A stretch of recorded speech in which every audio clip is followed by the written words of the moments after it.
The church bells tolled like a death knell as Emily stood at the altar, her white gown feeling like a straitjacket. Her fiancé, Mark, smiled obliviously, but her eyes locked on Sarah in the front pew, the woman who'd stolen her heart 2 years ago in a stolen kiss behind the family bakery. In that moment, Emily's whispered, "I do," shattered into silence as she bolted from the ceremony, leaving Mark humiliated and her conservative family in uproar, chasing after the ghost of a love they could never understand. Emily's heels clicked frantically against the marble floor as she fled the historic Boston church, her veil trailing like a flag of surrender. Outside, the autumn wind whipped leaves around her, mirroring the chaos in her mind.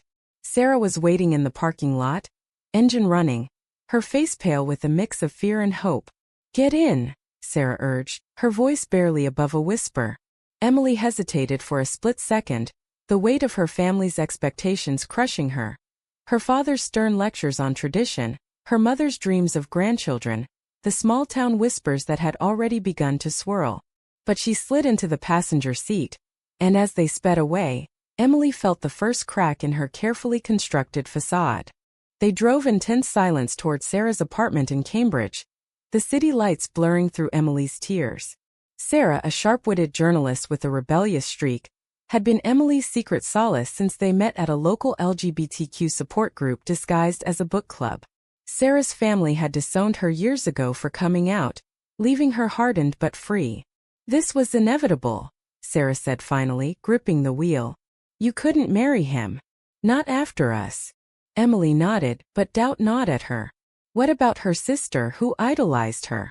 Her job at the family law firm, where her father expected her to take over? The decision to run felt liberating, yet it carried the sting of betrayal, against Mark, who deserved better, and against herself for living a lie so long. Arriving at the apartment, Sarah pulled Emily into a fierce hug, their foreheads touching in a moment of raw vulnerability. "We're in this together," Sarah promised. But as Emily's phone buzzed incessantly with calls from her parents, she wondered if together meant isolation. That night they lay awake, Emily tracing patterns on Sarah's arm, confessing her fears. "My dad will cut me off. Mom will say I'm possessed by the devil." Sarah listened, her own scars from rejection fueling her resolve. "We'll fight it. Love like ours doesn't hide." Yet, Emily's mind raced with moral quandaries. Was abandoning her wedding right or selfish? The societal pressure to conform had molded her into someone she barely recognized, and now unraveling that mold meant facing the debris. The next morning brought confrontation. Emily's father, a prominent attorney with deep roots in Boston's elite circles, showed up at the door, his face thunderous. "What the hell have you done?" he bellowed, pushing past Sarah. Emily stood her ground, heart pounding. "Dad, I love Sarah. I can't pretend anymore." His eyes widened in disbelief, then narrowed in disgust. "This is a phase. A sickness. You're throwing away your life for this." Sarah stepped forward, voice steady. "It's not a choice. It's who she is." The argument escalated, words like family shame and eternal damnation hurled like weapons. Emily's father issued an ultimatum. End it with Sarah or be cut off from the family fortune, the business, everything. As he stormed out, Emily collapsed, the price of her authenticity hitting hard. Losing the only world she'd known. Sarah comforted her, but cracks began to show. Sarah's impatience with Emily's hesitation surfaced. "You have to choose us fully," she pressed. Emily agreed, but inwardly guilt festered. She called Mark to apologize, his voice broken over the phone. "I thought we were happy. Was it all a lie?" Emily's confession of her true feelings only deepened his hurt, leaving her questioning if her happiness justified his pain. Society's lens amplified it all. Friends whispered, social media buzzed with speculation, painting Emily as the villain. In therapy that week, Emily unpacked years of internalized homophobia, the church teachings that labeled her love as sin. Sarah attended too, sharing her own battles, but their sessions revealed differing coping mechanisms.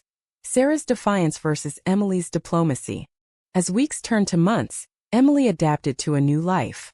She found a job at a progressive nonprofit in Cambridge, advocating for LGBTQ rights, a far cry from her father's conservative firm.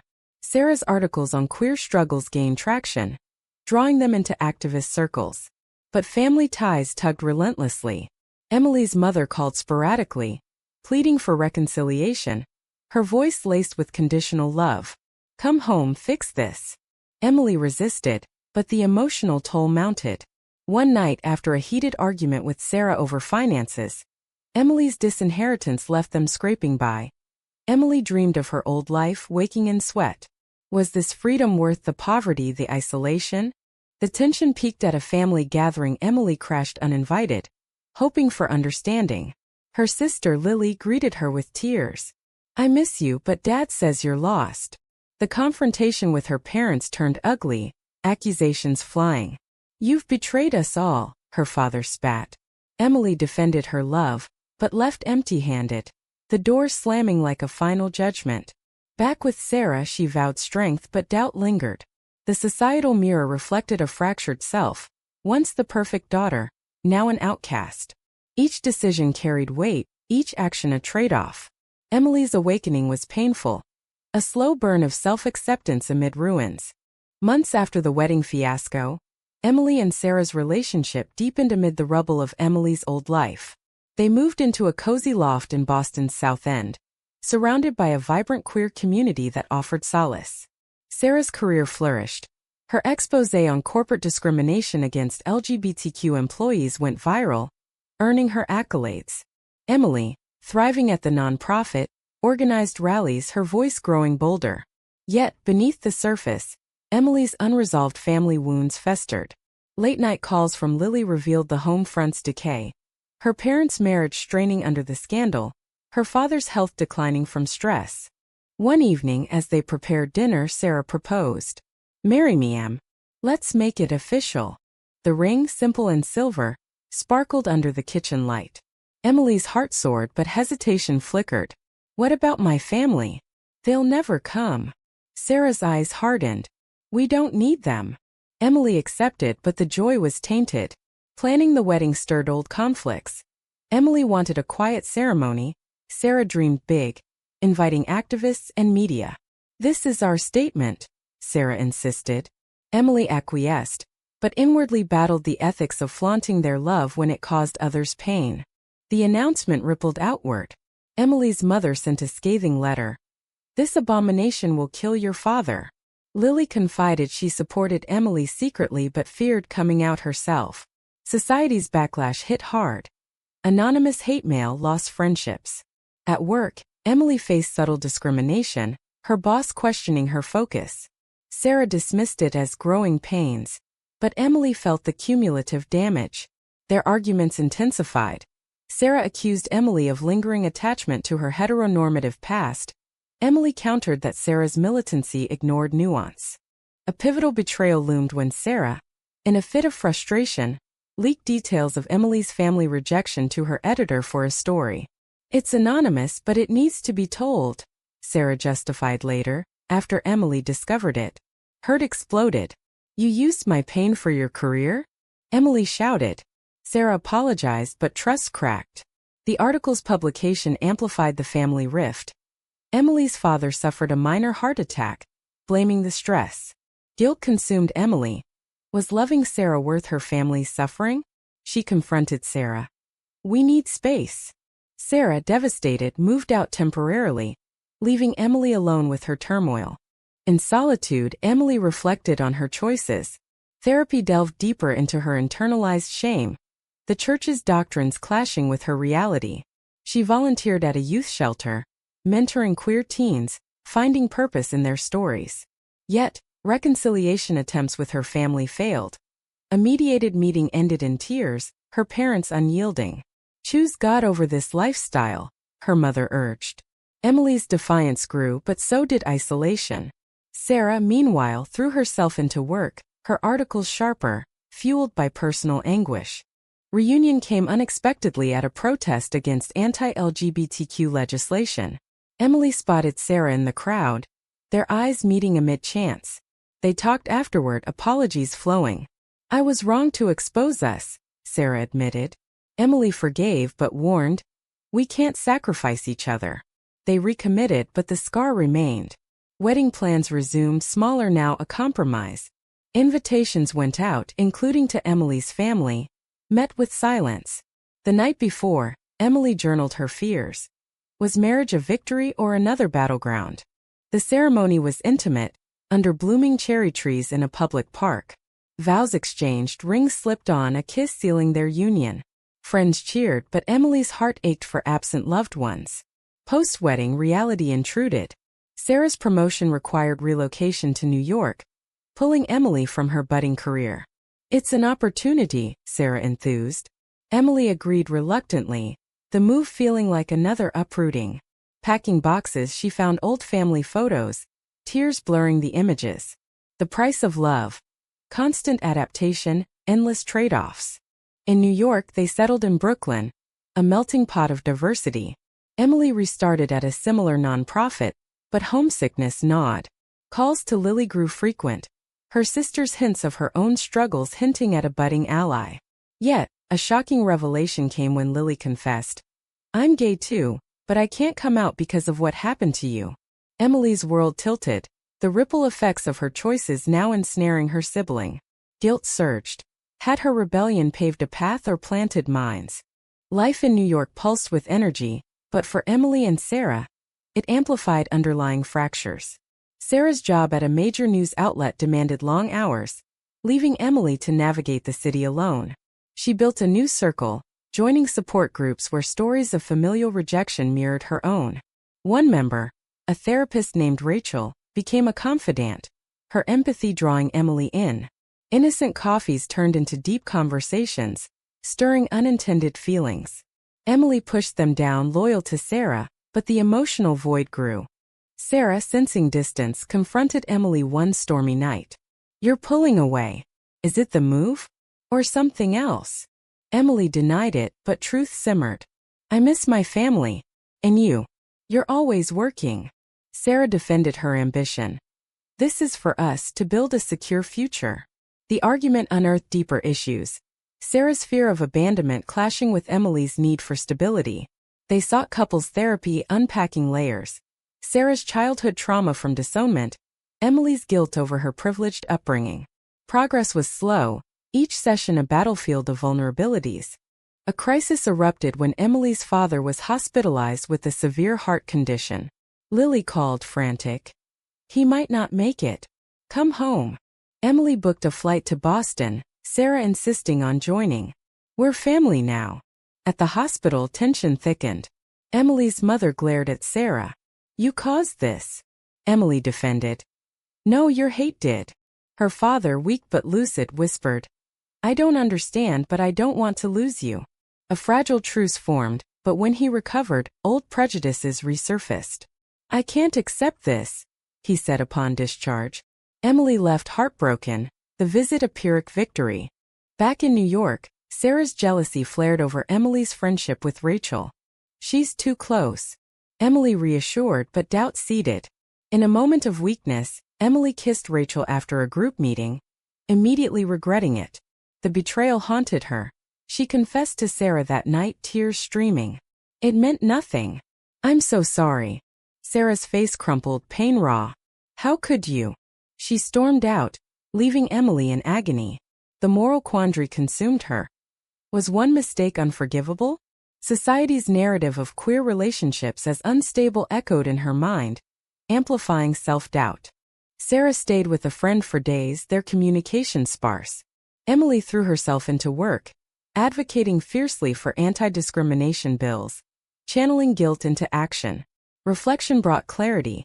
Her infidelity stemmed from unresolved grief, not diminished love. She wrote Sarah a letter, pouring out her soul.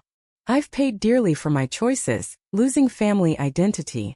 Don't let this be another loss." Sarah returned, forgiveness tentative. "We rebuild, but trust takes time." They set boundaries, recommitting with renewed vigor. Yet, external pressures mounted. Sarah's article on queer family dynamics drew backlash, including threats from conservative groups. Their address leaked, forcing a move to a safer neighborhood. Emily's nonprofit faced funding cuts due to political shifts, her job precarious. In this vortex, Lily visited, revealing her own girlfriend. "You inspired me, but I'm scared." Emily mentored her, but warned of costs. It's worth it, but it hurts. Lily's coming out to their parents exploded. They disowned her too, blaming Emily. You've corrupted her, her mother screamed over the phone. The family schism deepened Emily's inner conflict. She questioned her path. Had her love for Sarah sparked a chain of destruction? Therapy helped, but scars lingered. Sarah, supportive, suggested outreach programs for estranged families. They volunteered together, healing through helping others.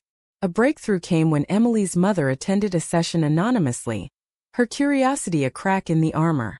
No reconciliation yet, but hope flickered. As high tension built, a professional opportunity arose for Emily. A leadership role in D.C., requiring another relocation. Sarah encouraged it, but the decision weighed heavy.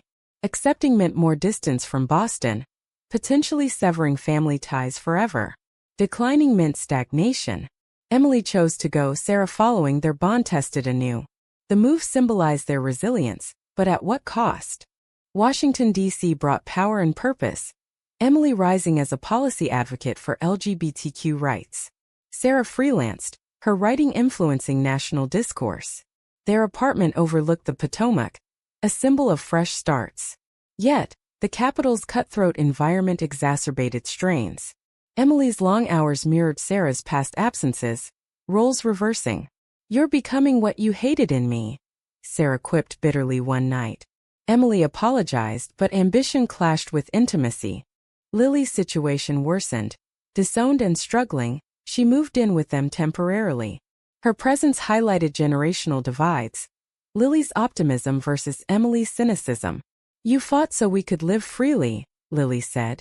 But family calls revealed ongoing pain. Their father's health deteriorated again, isolation accelerating it. Emily debated visiting, moral dilemmas swirling. Duty to blood versus self-preservation.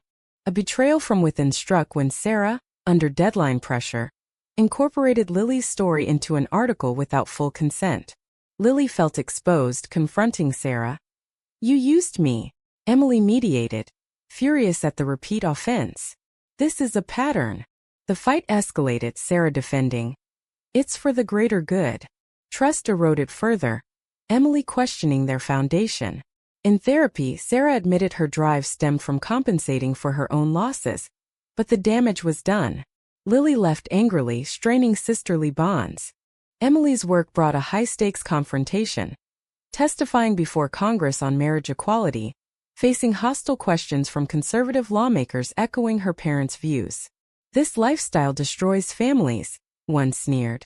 Emily countered eloquently, drawing on personal pain, but the session left her drained.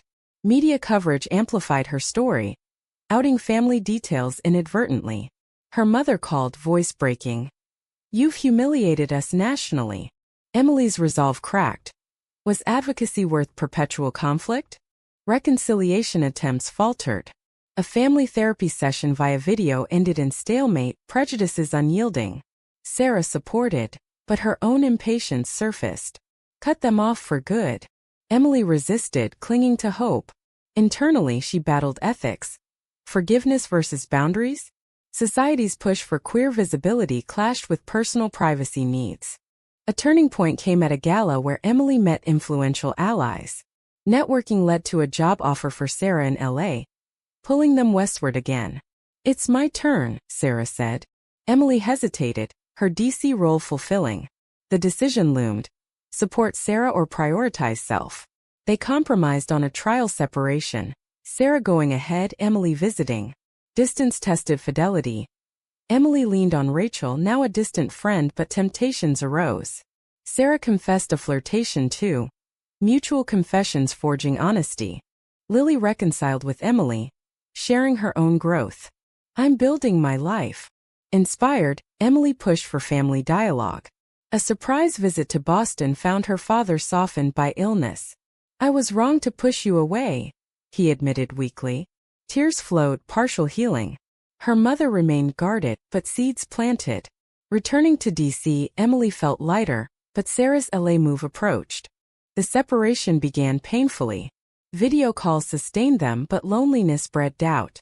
Emily threw herself into a landmark case against conversion therapy. winning but at emotional cost. Sarah's success in Hollywood circles brought glamour, but jealousy flickered. A visit revealed changes. Sarah seemed distant, absorbed in her world. "Are we drifting?" Emily asked. Sarah reassured, but underlying fears persisted. As months stretched, the separation's toll mounted. Emily's victory in DC earned her recognition, but solitude amplified regrets. Sarah thrived in LA. Her scripts optioned for TV, delving into queer narratives. Their calls grew strained, logistics clashing with emotions. "I miss you" became routine, but actions spoke louder. Missed visits, unspoken resentments. A crisis reunited them. Emily's father passed suddenly. Flying to Boston, Sarah by her side, Emily navigated grief amid family tensions. At the funeral, her mother's accusation stung. "Your choices weakened him." Lily defended, revealing her support. The event forced confrontations. Emily eulogized her father honestly, acknowledging love despite divides. Post-burial, her mother softened slightly. He regretted the rift. A tentative family dinner followed, Sarah included warily. Progress was fragile, but it sparked hope. Back in LA with Sarah, Emily contemplated permanence. "Let's make this home." But DC pulled, her work unfinished. The decision: relocate together or end it. Debates raged, each option a trade-off. Emily chose love, resigning her position for a remote role. The move symbolized sacrifice, but resentment brewed. "I gave up everything," Emily confided to Lily. Society's evolving landscape offered solace. Shifting attitudes toward LGBTQ rights mirrored their journey. Yet, personal battles persisted. Sarah's show premiered, featuring elements of their story, anonymized but recognizable. Emily felt violated again. "When will you stop using us?" Sarah argued. "It's healing through art." The fight peaked, Emily storming out. In reflection, she weighed the cumulative damage, betrayals, relocations, losses. Reconciliation came through mutual awakening. Sarah pulled the episode, prioritizing their bond. "I've been selfish." Emily admitted her own flaws. "I've held on to the past." They renewed vows privately, committing to balance. Lily's wedding to her girlfriend, attended by their mother reluctantly, marked family evolution. Emily's advocacy continued remotely, Sarah's work more collaborative. Years later, stability reigned, but scars defined them. Emily mentored young queer women, sharing lessons.